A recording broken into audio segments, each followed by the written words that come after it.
පාඨකුරුල්ලෝ කතාව සමගින් එකතු වෙලා ඉන්න ඔයාලව ගොඩාක් ආදරෙන් පිළිගන්නවා. දැන් දිනින් දිනටම නුරාන් පරාද වෙනවා කියලා නුරාන්ටත් තේරිලා තියෙන්නේ. නුරාන්ට මේ දේවල් තේරෙනවත් එක්කම නුරාන් මෙන්න මේ වගේ තීරණයකට එන්න පුළුවන්කම තියෙනවා. නුරාන්ට ඕන කරනවා කෙවින් එක්ක ෂේප් වෙන්න. එතකොට තමයි Tamanට පොලිසියෙන්නුත් ගැලවෙන්න පුළුවන් වෙන්නේ.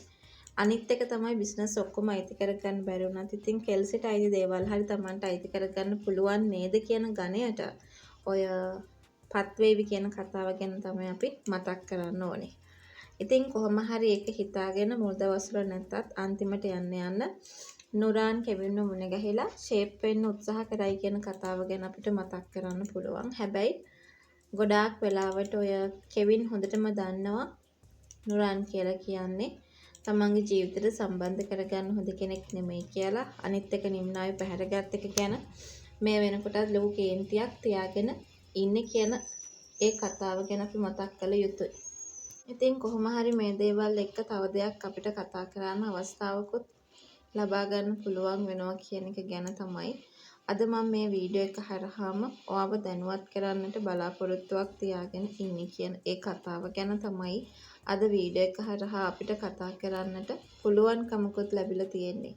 ඒ විශ්වාසය ගැන අපි මේ වෙලාවේ කතා කරන්නට බලාපොරොත්තුවක් තියාගෙන ඉන්නවා කියන ඒ අපූර්ව කතාව ගැන තමයි අද අපිට වීඩියෝ එක හරහාම කතා කරන්නට ඉඩකඩක් ලැබිලා දීලා තියෙන්නේ කියන ඒ කතාව ගැන තමයි මම මේ වෙලාවේ ඔයාව දැනුවත් කරන්නට බලාපොරොත්තුවක් තියාගෙන ඉන්නේ කියන ඒ කතාව ගැන තමයි අද අපිට මේ වෙලාවේ කතා කරගන්නට ඉඩකඩක් ලබාගෙන ඉන්න පුළුවන්කම ලැබෙන්නේ. ඒ විශ්වාසය අපි මේ වෙලාවේ කතාවකට ගන්න ඕනයි කියන කාරණාව තමයි මම මේ වෙලාවේදී කතා කරන්න සූදානම් වෙලා ඉන්න ඕනි කියන කතාව ගැන තමයි අද අපිට මතක් කරන්නට පුළුවන්කම තියෙන්නේ. ඉතින් කොහොම හරි නුරාන් කෙවින් මුණ ගැහෙන්න එනවා.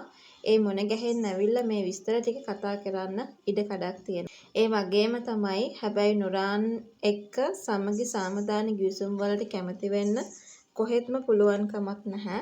ඒක තමයි ඇත්තම කාරණය. ඒ වගේ දෙයකට කැමති වෙන්න බෑ වගේම ඒ වගේ දෙයක් ගැන Tamanට හිතන්නත් කිසිම උවමනාවක් නැහැ කියන කාරණය තමයි මම මේ වෙලාවේ ඔයාලට මතක් කරලා දෙන්නට පුළුවන්කමක් ලැබෙනවා කියන දේ ගැන තමයි අද අපි මේ වෙලාවේ කතා කරන්න සූදානමක් තියාගෙන ඉන්නත් ඕනේ කියන ඒ අපූර්ව කතාව ගැන මම මේ වෙලාවේ ඔයාලට මතක් කරලා දෙන්නට ඉඩක් තියාගෙන ඉන්නවා කියන ඒ කාරණාව ගැන තමයි අද මම මේ වෙලාවේදී මතක් කරන්නටත් බලාපොරොත්තුවක් තියාගත්තේ. ඉතින් ඒ කියන්නේ නුරාන් සෙට් වෙන්න ඇවිල්ලා බොහොම ලැජ්ජාවටපත් වෙලා යනවා කියන කතාව ගැන තමයි අපිට විශ්වාස කරන්න පුළුවන්.